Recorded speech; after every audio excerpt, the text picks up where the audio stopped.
Hello, everybody. Welcome to a new episode of the Dissenter. I'm your host, Ricardo Lopes, and today I'm here with Dr. Andreas Elpidorou. He's an associate professor of philosophy at the University of Louisville. He specializes in the philosophical study of the mind and has published extensively on the nature of emotions, especially boredom, consciousness, and cognition. He is best known for his work on the function and value of boredom. He is the co-author of Consciousness and Physicalism, the co-editor of Philosophy of Mind and Phenomenology, and the author of the recent book, which we're going to focus on today, Propelled: How Boredom, Frustration, and Anticipation Lead Us to the Good Life. So, Dr. Elpidorou, thank you for coming on the show. It's a pleasure to everyone. My pleasure. Thank you so much for having me, Ricardo. Okay, so today it's interesting. I never had a conversation on my show about boredom or frustration or anticipation. And I mean, the first thing that pops into my mind, and I guess the mind of most people, is that these are negative emotions, negative mental experiences Mhm. that people prefer to avoid if they can. So, just to put things into context, let's start perhaps with one famous thought experiment, Robert Nozick's experience machine. So, could you tell us about that and perhaps what we can learn from it about these sorts of negative feelings? Great. Yeah. So that's a great way to begin, I think. So there's this famous, as you said, thought experiment by Robert Nozick called the experience machine. And the idea is that imagine you could hook up to this machine, that it's going to feed you positive experience. It's going to it's going to change how we're supposing here that you can hook up your brain and you're not going to be able to tell this virtual reality from the real life. So you go to sleep and you wake up, but you're in the machine, but you don't know it.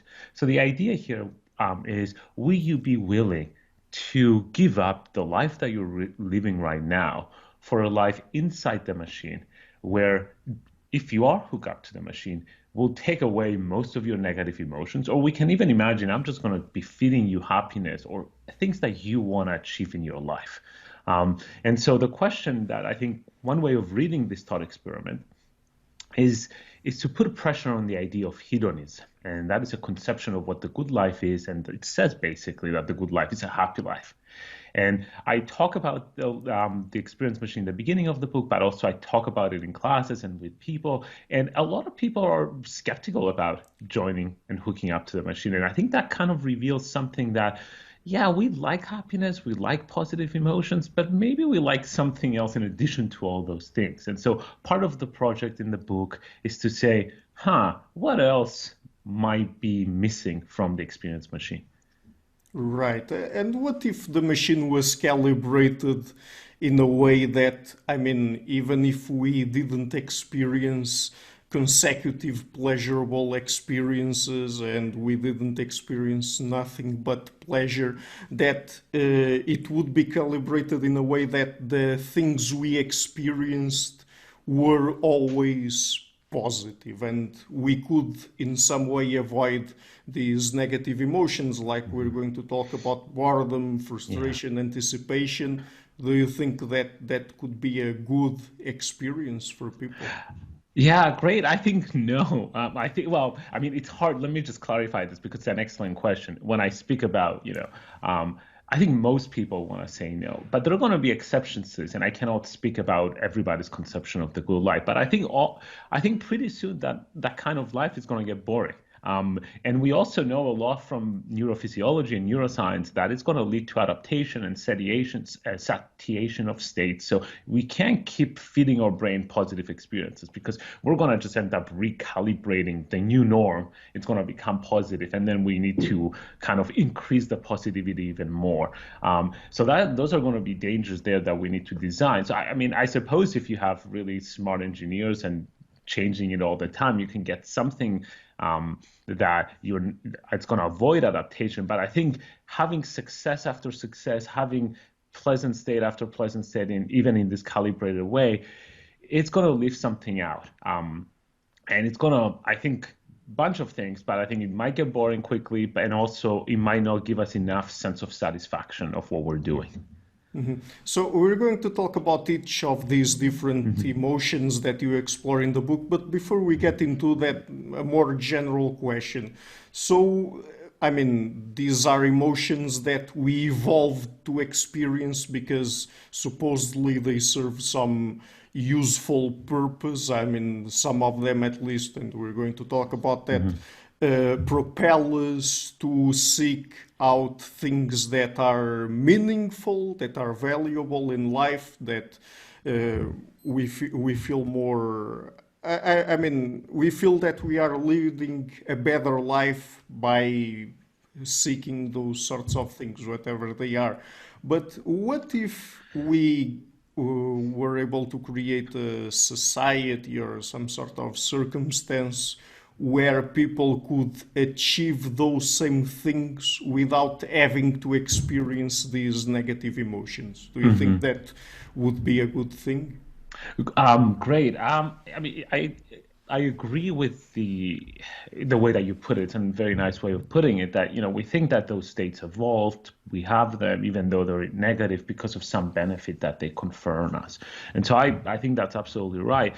Now, I think each state we might need to talk about it in a little bit different way. So if somehow we can avoid them but get the benefits of them, then maybe we can just say, okay, I don't need them as long as I can get the benefit. Now the question is, are we sure we can get the benefit in some other way? And in general, emotions, they give us this immediate affective reaction. So there are shortcuts to certain situations, and we don't need to do a lot of cognitive processing and a lot of thinking to know that this is dangerous, for instance, because we just experience fear.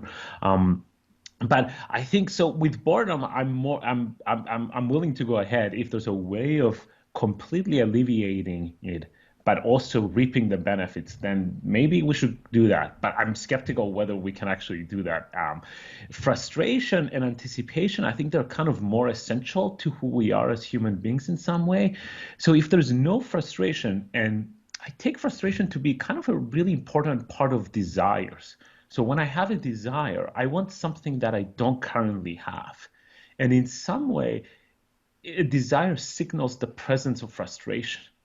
So if I take away that frustration, it just means that most of my, if not all of my desires are immediately fulfilled in some way. So it's hard for me to imagine what a human being would look like if there was no frustration whatsoever. And the same goes with anticipation. I think, and anticipation, I might even have a harder line. I think it kind of defines us as who we are as human beings. I take it to be kind of a really important aspect for us. So although they're going to be, sometimes anticipation isn't going to feel good, especially when I'm doing something that I don't want to do right now, but I want to be doing something in the future. But I want to say, I still think there's something there important about who we are in those states.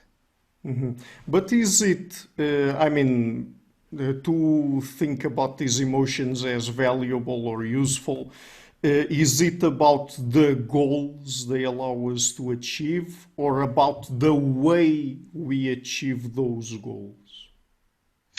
Good. I think I think as we currently are biologically programmed, so to speak, it's both. But I suppose you could just think of different states that could be used to help us get those ends. So I think you're making a really good point about kind of this distinction. Do we really just want the ends, or do we want also the means towards the ends?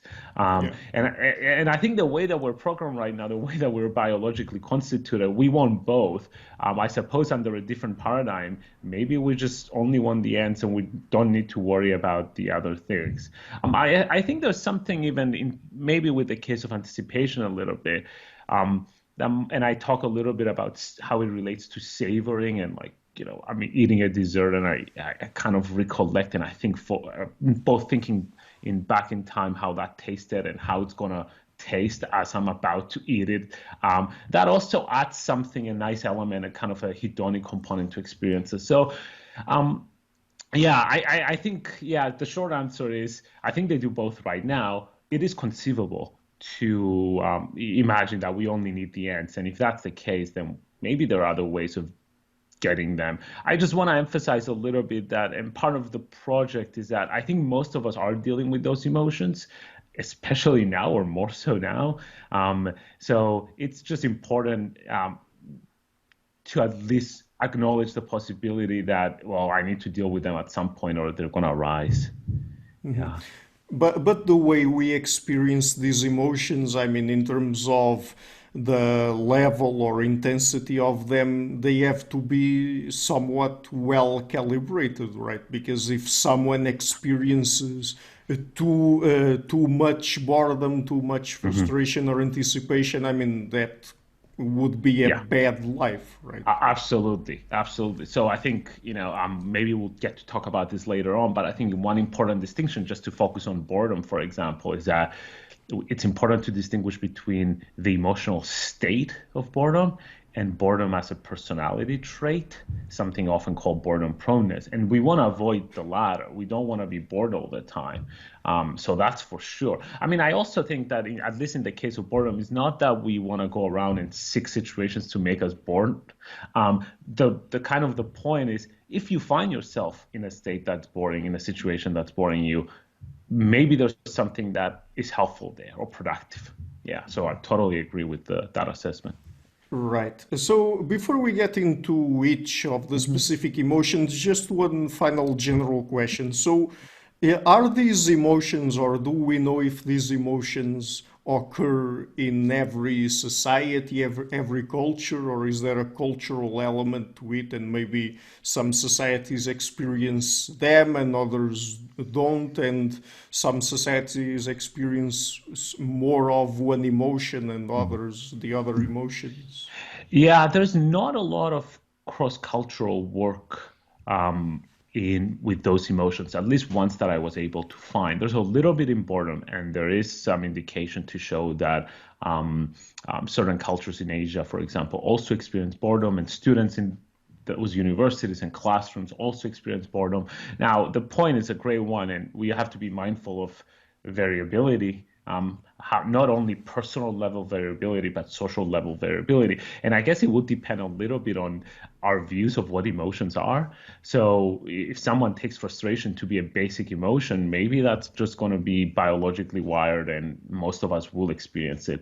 If you take a more constructivist approach on emotions, that you have a basic affect and then you apply kind of a concept or a judgment to understand what it is, there's going to be more social variability there.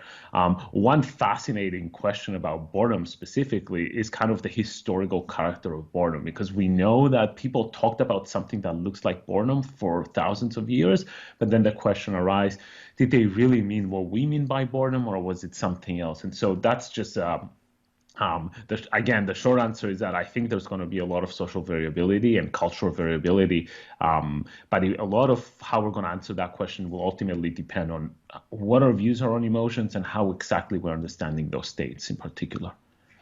But even if these emotions are human universals, is it the case that across different societies and across time, people talked and dealt Mhm. with these emotions in different ways? Yeah, yeah. I mean, I can for sure talk about the Burnham case because I know that literature better than the historical literature. So there was no, at least in the Western tradition, there wasn't a lot of talk of boredom in ancient Greece, and but there were mentions, but there wasn't a lot of talk, and there's suspicion there, or people give arguments that it was just not socially acceptable for individuals to talk about boredom because it didn't seem that you're a socially productive member or a member of a society that was productive if you talk about boredom and leisure. But then in the beginning of the Common Era with the Christian monks in the deserts in Egypt, then there was a huge discussion about this concept of akidia,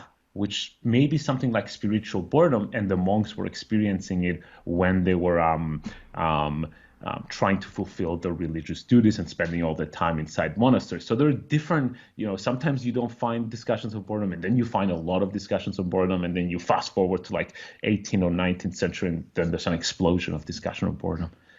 Right.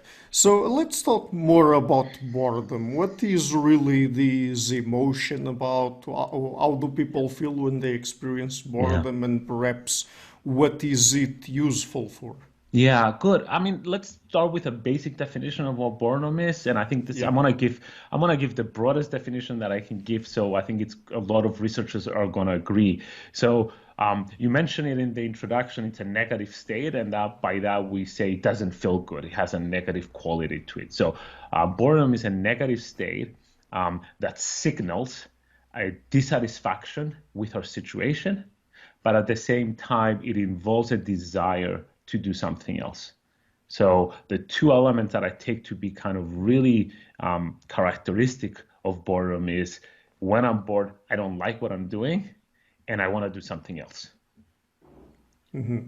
Right. So, and is there any relationship between boredom and creativity, as some people propose? Yeah, that's an excellent question, and it's a hotly contested area. So I can say a little bit, and then I'll tell you my view, and then we can take it from there. So it's Sure. really important to kind of divide or distinguish between two types of um, kind of experiments or experimental paradigms that people have started thinking about the potential relationship between boredom and creativity. So one we call kind of boredom related tasks. So I give you a task to do, but I make it boring. And then I test whether you become creative in doing that task. Right. The research that I know and the research that's published, there's not that much, shows that boredom doesn't help creativity if what's boring you is the task that you're supposed to be creative. Um, but there's another set of experimental paradigm that's called boredom, a task unrelated boredom. So I give you a task that is just made to bore you, and then I give you a different task after that task. And the question is, if I divide subjects into two groups, one group I bored them before the second task, and the second group I didn't bore them, and I gave them the creativity test to do, which group is going to perform in more creative way? There is some indication to show, although it's kind of still early and we need to verify these studies. There is some indication that sometimes if I bore you with one task and then I ask you to do something else, you might approach that in a creative way, the second task. I think what's missing from that kind of literature is really an investigation into characteristics of the individuals. We just have, is it the question, is it always that if I'm bored doing one thing, then if I turn to something else, I will seek to do it in more creative ways? Or does it work only for certain individuals who are prone to approach this in some ways? And I think I'm more inclined to think that there's a lot of a personal component there, how we're able to regulate our behavior, because we do know that boredom can lead to a lot of maladaptive behaviors as well. And so it's not just a magical thing that you bored somebody and then poof, they're becoming creative. There are a lot of there's a lot of work that needs to be done to get to that level. So just to I would just caution people when they see all those claims about how boredom can make us creative to be very to be wary about how to read those. It's not straightforward that you can just go from boredom to creativity.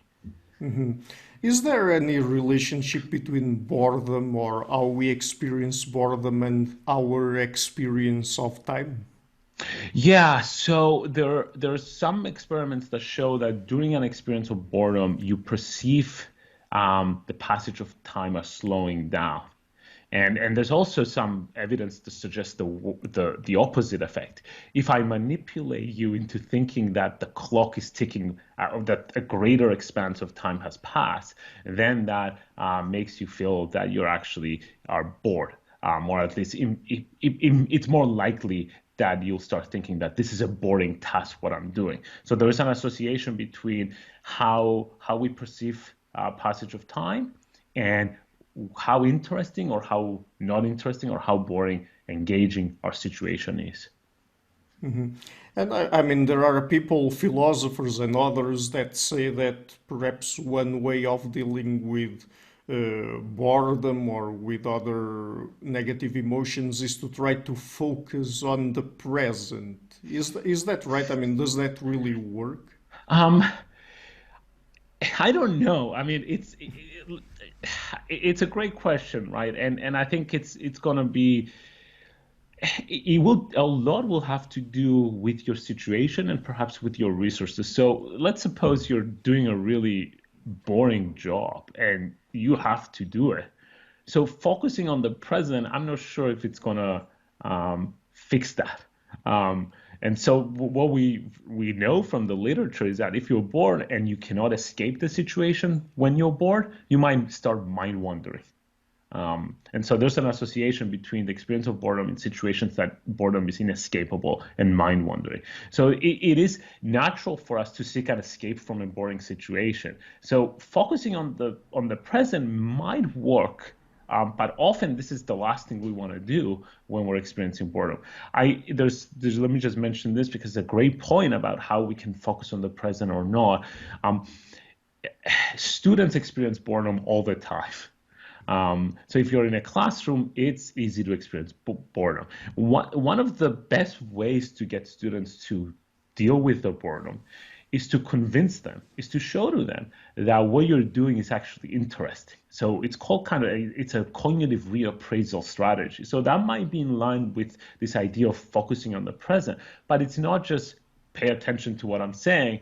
It's actually trying to get people to see that there's meaning in what they previously found to be boring. And that's really challenging. Yeah. What about the emotion of frustration? What is it really about? Yeah, good. I characterize frustration as again, a negative experience that arises when an important goal is blocked. So we are going to experience frustration when I want to achieve something, but I just cannot get it.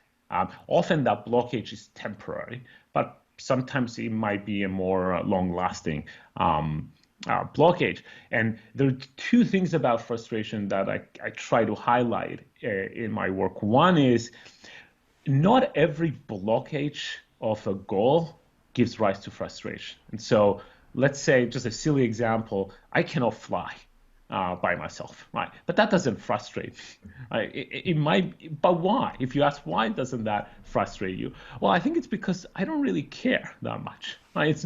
It hasn't been one of my self-defining goals. I haven't put effort in it. So in order for a blockage of a goal to frustrate you, it has to be important to you. It has to matter to you in some way.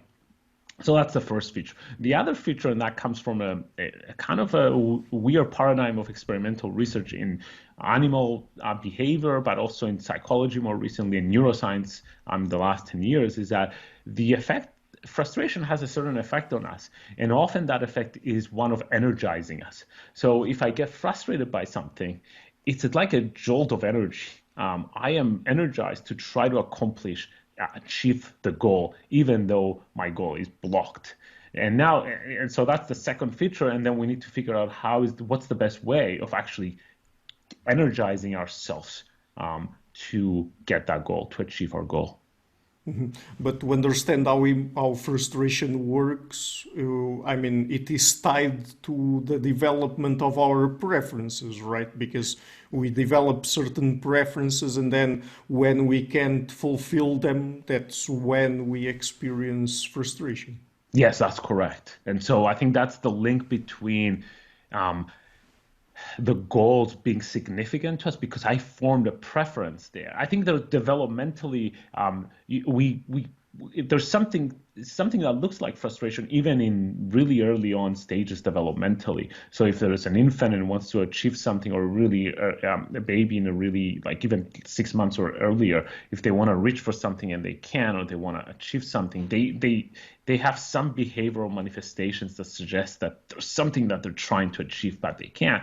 I think the more we are able to develop and form our preferences, frustration takes a different flavor, but it still remains there. And I think it's easy to see kind of an evolutionary or evolutionary function of frustration. It's kind of an important state to have, because if we're imagining an organism that doesn't get frustrated when the goals are blocked, then it's kind of an organism that will give up in some way. So it seems that in order to persevere, we might need something that allows us to do that.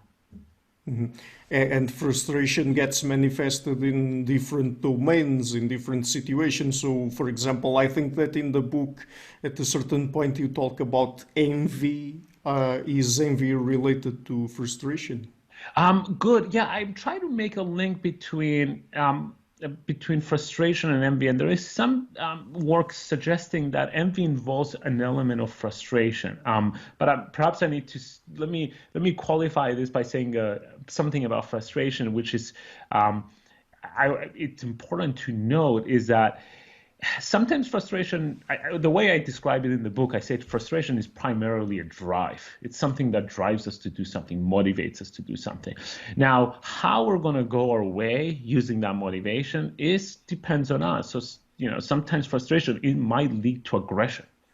So one way of manifesting our frustration or using it might not be adaptive, it might be maladaptive, it might be aggressive, we might break things, we might yell at people, fans might throw objects in a field and all that. Riots happen often because of frustration. So that's important to mention there, that there are going to be certain outcomes of frustration that we might not want. Now, with relation to envy, something there needs to be said as well. And there's this recent distinction between benign envy and malicious envy. And if there's anything that is viable in envy, I think it has to be with the kind of more benign envy. So envy is, if we want to call it, it's an emotional state that arises when we become aware of a unfavorable comparison. I realize that someone has something that I don't, and I want that thing.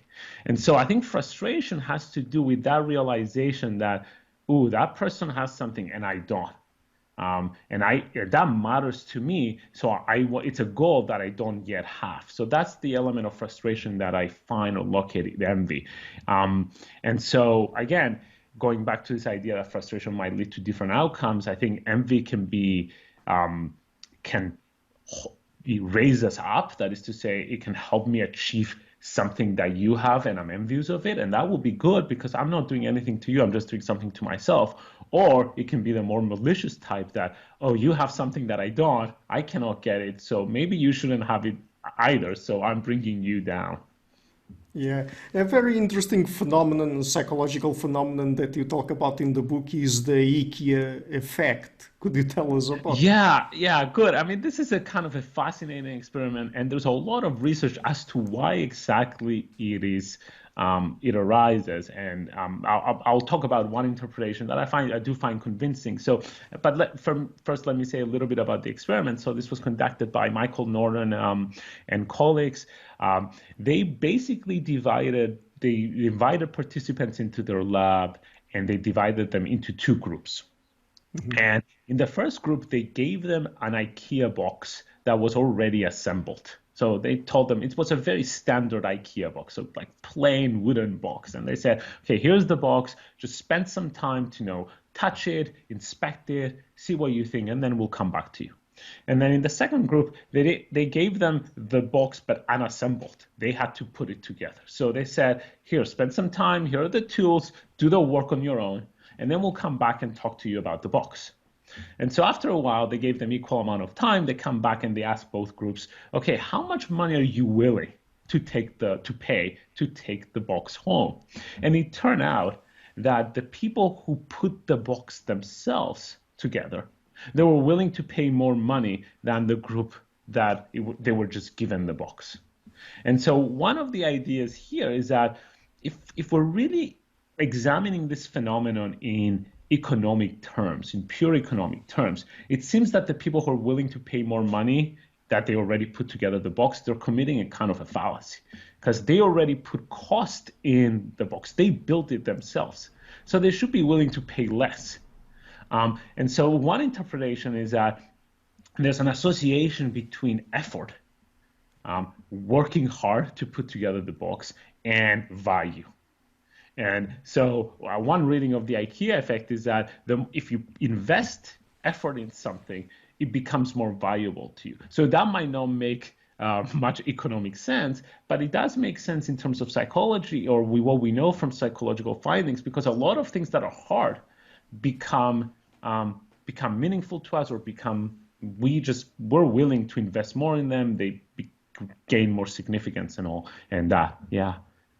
Yeah, so doesn't it have anything to do with boredom as well? Because, I mean, while we're basically constructing whatever object it is from IKEA, I mean, we find ourselves we find the task to be boring, right? I don't know if I don't think they measured whether the two groups had any different um, boredom levels. Um, and so that would be an interesting question. I mean, perhaps the other group too were experiencing some boredom. I don't know how long are you going to spend looking at a standard already assembled box? So that's a really, really interesting question as to whether boredom might have been an effect. Now, if boredom plays a role, what we know is that boredom goes very well with perceived meaninglessness. So if the desk is really boring you, you're probably going to devalue it in some way. And so that is a very robust finding in the psychology of boredom, that there's a close association between the experience of boredom and the experience of meaning. Right. What about the emotion of anticipation? What Yeah, is it about?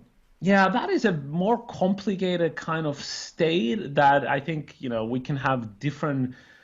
There are going to be different types of anticipation, excuse me. I focus primarily on two kinds of anticipation.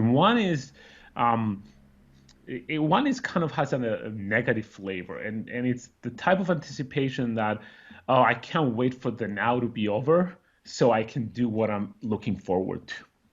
And I think that relates well with boredom and frustration, insofar as in boredom and in frustration, but also in this type of anticipation, what we're doing right now isn't quite what we want to be doing. And so that's clearly the case with boredom. Frustration has this negative character that we want to overcome. And in this type of anticipation, we're just motivated to just get over it and do something else, or at least help the situation change into the anticipated one.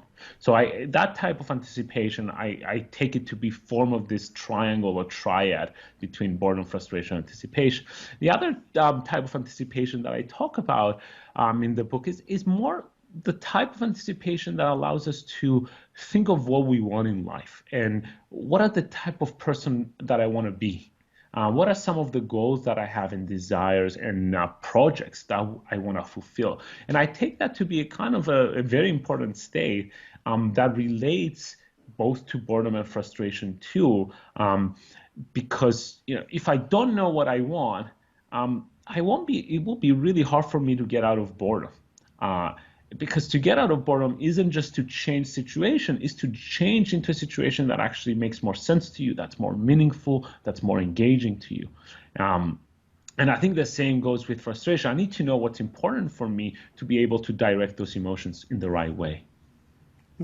So that last point you made, does it have anything to do with the times when we ask, why are we doing something? Because, I mean, if we keep asking, for example, I'm doing this because of X, and why are you doing X because of Y? If we keep pushing the question, we always get at a point where, I mean, the final conclusion is that it doesn't mean anything, right? Yeah, good. I mean, I think this is, and I try to say a little bit about this in the last chapter of the book in the conclusion. I think, there are different ways that we can characterize who we are as human beings. And I take the view that we are first doers, we do things, and then we're thinkers. We tend to rationalize and justify certain of our actions. So my view is that we kind of do things. We might not have a great reason for engaging in the projects that we're engaging, but once we invest effort in them, we come back and say, oh, I already invested effort in this, so it's meaningful to me, or I constructed my world. We're chatting here about this, so clearly it's important for me and for the audience to be here and listen. So there is something that, we already structure our world in certain ways that we thought it's, even if we didn't think about it in the moment when we're doing it, after a moment's reflection, we come back and say, well, I've done all those things. They must be meaningful for me in certain ways. So I'm not sure if we can justify our behavior fully rationally. I can always give some reasons, but then, as you say, I can keep asking and say, well, why do you do that? Right? Why do you do the X? You do because of Y, but why do you do Y, etc. And I think a lot of us we do things, and then we come back and we kind of color in, fill in the blanks in some rational way. Mm-hmm. So, I mean, how can people fight back against that tendency that we have to ask, why are we doing a particular thing, why we have a particular goal? Because as you say, if people keep asking why questions, they arrive at a point where they can't give any more answers and they find that it's all meaningless. I mean, what would be perhaps the best philosophical strategy to deal with that? Yeah, good. I think there's no harm in asking the why questions, and I think in certain times it's going to be really useful. So, if you're taking a class, you might ask, why am I taking this class, right? And the answer might be, just to give an easy example, it might be, well, it's for my major or for my degree, but it might also be because I like it. And I think the different why answers are going to tell us something different. So thinking about a relationship or thinking about your occupation or your job, am I just doing it because it's convenient? Am I doing it because I like it? So the why answer is going to be important. Now, I think we have to realize that there's kind of a limit to how many times we get to ask this why question, or at least after a certain point, it might not be particularly useful for us to know those answers. But at the same time, it shouldn't stress us out. It shouldn't. So to put it another way, I don't think the inability to answer the last why question shows that life is meaningless. It rather shows that meaning isn't found in answering a why question, is found in the fact that I'm already doing these things. I already invested in them. And that's where meaning lies, more in the action and less in the ability to provide justifications. Mm-hmm. Do these emotions that we've been talking about, are they connected in any way to worldviews, like, for example, optimism and pessimism? Yeah, there's no evidence that I know that shows any kind of connection between frustration and those and certain views. There's going to be different ways in which you can anticipate or at least lack anticipation. So we do know that optimistic individuals or people who are optimistic tend to anticipate. They anticipate in a kind of in a rosy way. They think that good things are going to happen to them. Actually, the bias it's twofold. If you're an optimist, you think good things are going to happen to you and bad things are less likely to happen to you. So there's this double bias there. So the anticipation naturally fits with optimism. It can also fit well with pessimism because you might anticipate that a lot of bad things are going to happen to you, or you might not anticipate any good things happening to you. And so those are going to be different attitudes that we might have about the future. In the case of boredom, so I said frustration, I can't think of any studies that actually explore this relationship. With the case of boredom, well, what we might be able to say, not about the state of boredom, not kind of the occasional experience that we experience when we wait for a bus or a train or waiting for the dentist and all that, but the kind of personality trait of boredom, that we are bored all the time or frequently. We do know that that's associated to depression. There's a correlation between the trait boredom and depression.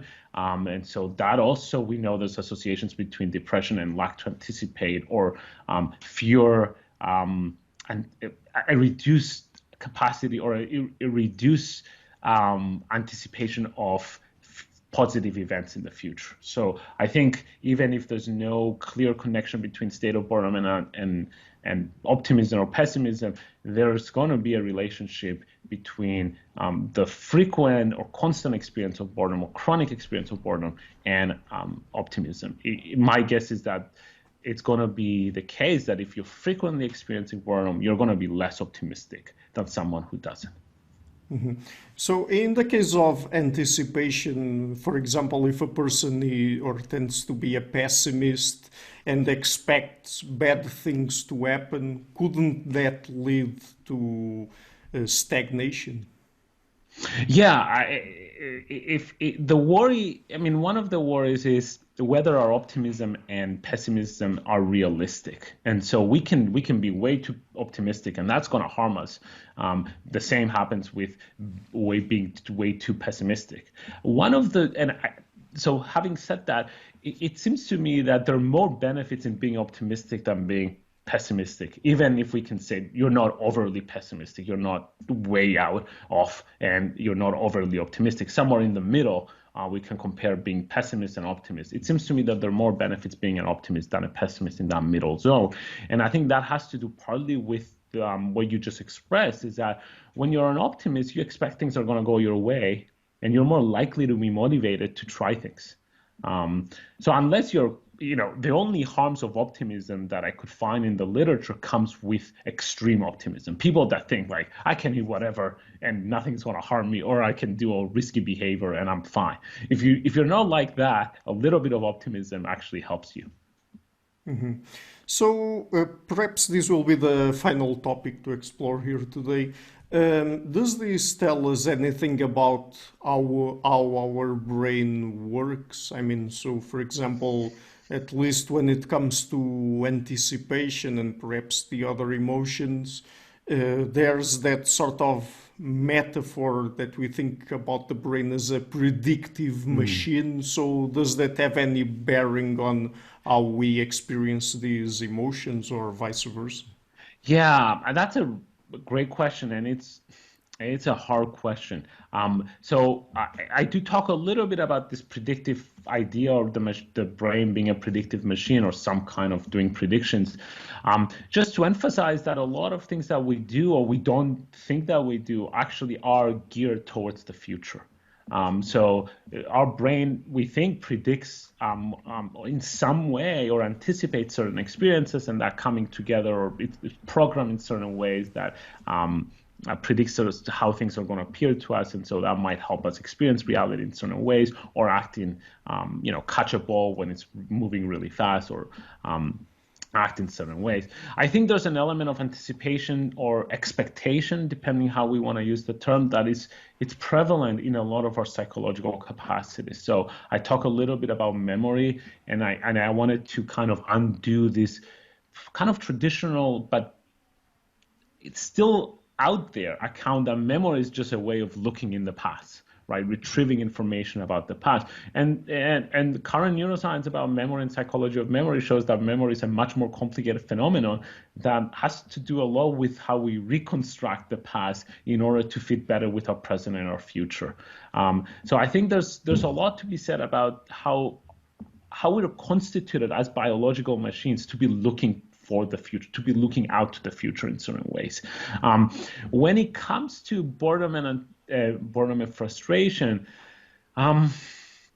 there's not a lot of data about how the brain works during boredom. What we do know that there's often activation of areas of the brain that are associated with mind wandering or resting state of the brain. So there's some papers showing that if you bore people and you put them in an fMRI, you're going to see the areas of the brain light up that are similar to when I'm telling you just take it easy, just rest, try not to think of anything. And that suggests, again, this connection with mind wandering and this connection with trying to think about our thoughts and turning inwards in some way. Frustration, the neuroscience is much more recent, and there's not a lot of consensus yet, but there is relationship to centers of the brain that have to do with preferences and with rewards as well. So if there is, that has to do that's also related with what we expect to get. And that's why expectation is an important element in frustration. So maybe I should just conclude this answer with saying that if you expect that a goal is going to be blocked, it's less probable that you're going to experience frustration. But if your if it's unexpected blockage of a goal, that's more likely that you're going to experience frustration and a greater, greater intensity in your experience of frustration. So one final question. The things we know about these emotions, can they help people in their own lives to deal with these same emotions and perhaps to try to have a more productive view of how they could deal with them? Yeah, good. And I think it's a great question. And slightly different answers will need to be given for the individual states. I think what's single most important piece of advice, it's not a great piece of advice because it's kind of general and I cannot give specific concrete advice when it comes to boredom, is to say, don't immediately try to alleviate it. Because sometimes the emotion of boredom might give us important information. So if you're bored with your job, with your education, with your partner, that's important boredom in the sense that this is something that we really need to think about, how to figure it out. Maybe you're bored with your job, but there's no other alternatives. You cannot quit, but maybe there's a way of doing your occupation that's going to make it less boring. Maybe there's a creative way. So I think the most important thing to say about boredom is that boredom contains this possibility of, it's a kind of mini existential crisis, if we want to use that. It just tells you like, oh, what I'm doing right now, it's kind of not great for me. Might be meaningless or might be not fully significant. But unfortunately, it doesn't tell you how to solve that. And that's where it depends on us. So knowing what we like, and so that has to do with anticipation, knowing what we want to achieve, it's going to help us with boredom. So that there I see a clear link between anticipation and boredom. So when we allow ourselves to anticipate and figure out things that we like or things that we want to achieve, that's going to help us deal with boring situations. With frustration, again, I think frustration is so common and we just want to do away with it. But I think we have to be a little bit, again, mindful of this is something that might be helping us, energizing us, but we cannot allow it to take over our lives. And it's easy to lose control of frustration and turn into aggression or something else. So that will be, it's very, cliche in some ways, but knowing yourself seems to be the best strategy of how to deal with those emotions and states. Yeah, but do you think we can deal differently with these emotions consciously? Because, they occur mostly, I guess, of course, we have that conscious experience of the emotions, but the kinds of information that we process and that produces those emotions, it occurs mostly at a subconscious level, and sometimes we are not even aware of what is causing boredom or frustration or anticipation. So do you think that we can consciously deal with that? I'm good. I think one thing we could do, and this is going to take a lot of work, is to help ourselves become better self-regulators. And so I talk a little bit about this in the end of the book. So I think one of the key ways of dealing with those emotions is to allow ourselves to keep moving towards the completion of important goals. So for example, just give me a concrete example. If you think that, a lot of people experience boredom during the weekends if they're not working during the weekend. So if there's a clear separation between job and leisure, they find their leisure time to be boring. So you might think ahead and say, well, if I'm gonna be bored, you might, again, as you say, it's not that you go around the house and say in that moment, oh, I'm bored, and then I'm bored more and doing this, it's still boring. But you can think of ways of structuring your environment and your free time that will minimize that. And one way that I think the research suggests that it's a possible way is to structure your environment in such a way that it's easy for you to move from one project to another. So during your leisure time, if television bores you, maybe have a hobby there, or have a piano, or have like drawing or something, or call up friends or go for a walk. If you are able to have those resources and opportunities, then you might be able to switch from one to the other. Mhm. Okay, so Dr. Elpidorou, let's end on that note. Again, the book is Propelled, How Boredom, Frustration, and Anticipation Lead Us to the Good Life. Just before we go, would you like to mention where people can find you on the internet? Yeah, thank you for that. You can find me on, I have a website that you can download papers and see the work, and it's my last name, so it's elpidorou.net, and that's it.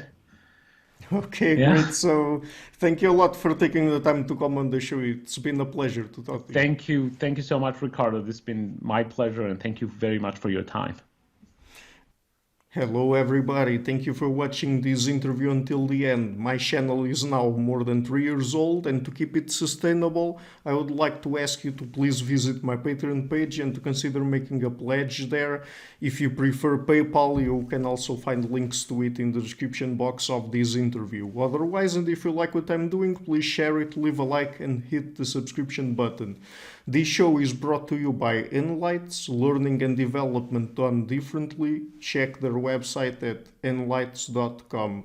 I would also like to give a huge thank you to my main patrons and supporters: Karen Litzke, Anne Blanchett, Pereira Larson, Lau Guerrero, Francis Ford, Hans Frederick Sunda, Ricardo Vladimir, Craig Healy, Adam Castle, Olaf Alex, Jonathan V, Selenian Kata, Jacob Klinkby, Matthew Whittingford, Arno Wolf, Tim Hollis, Henrik Alenius, John Connors, Paulina Barron, Philip Force Connolly, Jerry Mueller, Herbert Gintis, Rutger Voss, Bo Weingard, Rebecca Newberger Goldstein, Dan Demetri, Robert Windegar, Rui Inácio, Arthur Coe, Zoop, Marco Neves, Colin Holbrook, Susan Pinker, Thomas Trumbull, Bernardo Seixas, Pablo Santurbano, Simon Colombo, Jorge Espinha, Phil Kavanagh, Corey Clark, Mark Blythe, Roberto Inguanzo, Mikkel Stormir, Eric Neumann, Samuel Andreev, Tiago Nunes, Bernard Yugni, Alexander Dunbauer, Omari Hickson, Fergal Cusson, Evan Bodrenko, Hal Herzog, Nuno Machado, Don Ross, João Alves da Silva, Jonathan Librand, Oslam Bullitt, Nathan Nguyen,